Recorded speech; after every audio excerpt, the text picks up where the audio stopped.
Okay, so we've been through this crisis, and there are all sorts of explanatory formats out there, and it's interesting to look at the different genres. One genre is that it's all about human frailty. I mean, Alan Greenspan took refuge in the fact it's human nature. He said you can't do anything about that.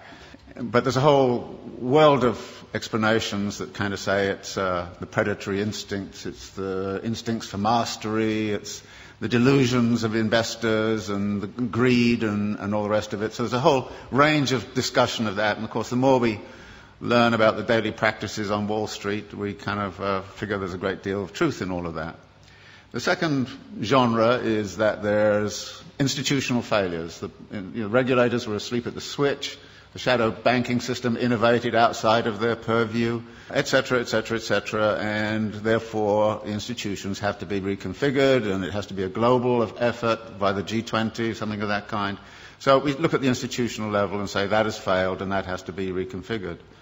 The third genre is to say everybody was obsessed with a false theory. They read too much Hayek and believed in the efficiency of markets, and it's time we actually got back to something like Keynes, or we took seriously Hyman Minsky's theory about the inherent instability of financial activities. The next genre is that it has cultural origins. Now, we don't hear that much in the United States, but if you were in Germany and France, many people there would kind of say this is an Anglo-Saxon disease. And it's nothing to do with us. I happened to be in Brazil when it was going on, and Lula was kind of saying, well, first off he was saying, oh, thank God the United States has been disciplined by the equivalent of the IMF. We've been through it 8 times in the last 25 years, and now it's their turn. Fantastic, said Lula, and all the Latin Americans I knew, until it hit them, which it does.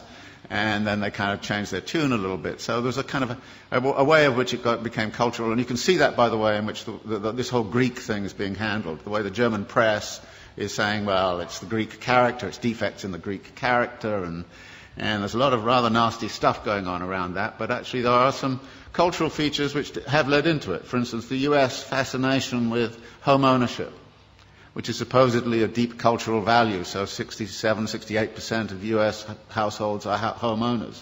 It's only 22% in Switzerland. Of course, it's a cultural value in the United States. It's been supported by the mortgage interest tax deduction, which is a huge subsidy. It's been promoted since the 1930s. Very explicitly in the 1930s, it was built up because the theory was that debt-encumbered homeowners don't go on strike. And then there's a kind of notion that there's a failure of policy, and that policy has actually intervened. And there's a funny kind of alliance emerging between the Glenn Beck wing of Fox News and the World Bank, both of whom say the problem is too much regulation of the wrong sort. So there are all of these ways, and all of them have a certain truth. And skilled writers will take one or other of those perspectives and build a story and actually write a very plausible kind of story about this. And I thought to myself, well, what kind of plausible story can I write which is none of the above? Which is one of the things I always think to myself. And it's not hard to do, particularly if you're coming from a Marxist perspective, because, there aren't many people who try to do this analysis from a Marxist perspective. And I was really clued into this by this thing that happened at the London School of Economics about a year and a half ago, when Her Majesty the Queen asked the economists, how come you guys didn't see this thing coming? I mean, she didn't say it exactly that way, but, it's just the sentiment. And they got very upset, and then she actually called the governor of the Bank of England and said, how come you didn't see it coming? And then the British Academy put forward got all together all of these economists, and they came up with this fabulous letter to Her Majesty. And it was it was absolutely astonishing. It said, well, many dedicated people, intelligent, smart, spent their lives working on aspects of this thing very, very seriously, but the one thing we missed was systemic risk. And you say, what? And then it went on to talk about a politics of denial and all the rest of it. So I thought, well, systemic risk, I can translate it into the Marxian thing. You're talking about the internal contradictions of capital accumulation. And maybe I should write a thing about the internal contradictions of capital accumulation and try to figure out the role of crises in the whole history of capitalism and what's specific and special about the crisis this time around. And there were 2 ways in which I thought I would do that. One was to sort of look at what's happened since 1970s to now. And the thesis there is that in many ways the form of this current crisis is dictated very much by the way we came out of the last one. that the problem back in the 1970s was excessive power of labour in relationship to capital, that therefore the way out of the crisis last time was to discipline labour. And we know how that was done. It was done by offshoring, it was done by, Thatcher and Reagan, and it was done by neoliberal doctrine, it was done all kinds of different ways. But by 1985 or 86, the labour question had essentially been solved for capital. It had access to all of the world's labour supplies. Nobody in this particular instance has cited greedy unions as the root of the crisis.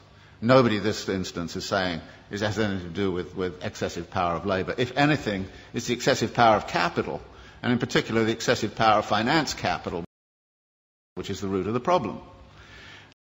Now, how did that happen? Well, we've been since the 1970s in a phase of what we call wage repression, that wages have remained stagnant. The share of wages in national income right throughout the OECD countries has steadily fallen. It's even steadily fallen in China, of all places. So that there are less and less being paid out in wages. Well, wages turn out to be also the money which buys goods. So if you diminish wages, then you've got a problem with where's your demand going to come from? And the answer was, well, get out your credit cards. We'll give everybody credit cards. So we'll overcome, if you like, the problem of effective demand by actually pumping up the credit economy. And American households, British households have all roughly tripled their debt over the last 20, 30 years. And a vast amount of that debt, of course, has been within the housing market. And out of this comes a theory which is very, very important, that capitalism never solves its crisis problems. It moves them around geographically. And what we're seeing right now is a geographical movement of that. Everybody says, well, okay, everything's beginning to recover in the United States, and then Greece goes bang, and everybody goes, what about the pigs, And it's interesting. You had a finance crisis, which is in the financial system. You've sort of half solved that, but at the expense of a sovereign debt crisis. Actually, if you look at the accumulation process of capital, you see a number of limits and a number of barriers. And there's a wonderful language that Marx uses in the Grundrisse, where he talks about the way in which capital cannot abide a limit. It has to turn it into a barrier which it then circumvents or transcends.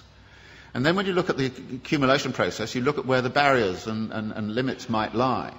And the simple way to look at it is to say, look, the typical circulation process of accumulation goes like this. You start with some money, you go into the market and you buy labour, power and means of production, and you put them to work with a given technology and organisational form. You create a commodity which you then sell for the original money plus a profit. Now, you then take part of the profit and you recapitalise it into an expansion for very interesting reasons. Now, there are two things about this. One is there are a number of barrier points in here. How is the money got together in the right place at the right time in the right volume? And that takes financial ingenuity. So the whole history of capitalism has been about financial innovation. And financial innovation has the effect of also empowering the financiers. And the excessive power of the financiers can sometimes, they do get greedy, no question about it. And if you look at financial profits in the United States, they were soaring after 1990. They're going up like this. Profits in manufacturing were coming down like this. And you could see the imbalance. In this country, I think the way in which this country has sided with the City of London against British manufacturing since the 1950s onwards has had very serious implications for the economy of this country. You've actually screwed industry in order to keep, financiers happy. Any sensible person right now would join an anti-capitalist organisation. And you have to. Because otherwise we're going to have the continuation. And notice it's a continuation of all sorts of negative aspects. For instance, the racking up of wealth. You would have thought the crisis would have stopped that. Actually, more billionaires emerged in India last year than ever. They doubled last year. The wealth of the rich, I just read something this morning, in this country has accelerated. Just last year, what happened was the leading hedge fund owners got personal remunerations of $3 billion each in 1 year. Now, I thought it was obscene and insane a few years ago when they got 250 million. But they're now hauling in 3 billion. Now, that's not a world I want to live in, and if you want to live in it, be my guest. I don't see us debating and discussing this. I don't have the solutions. I think I know what the nature of the problem is. And unless we're prepared to have a very broad-based discussion that gets away from, the normal kind of pablum you get in the political campaign, and, you know, everything's going to be okay here next year if you vote for me, you know, it's crap. You should know it's crap, and say it is. And we have a duty, it seems to me, those of us who are academics and seriously involved in the world, to actually change our mode of thinking.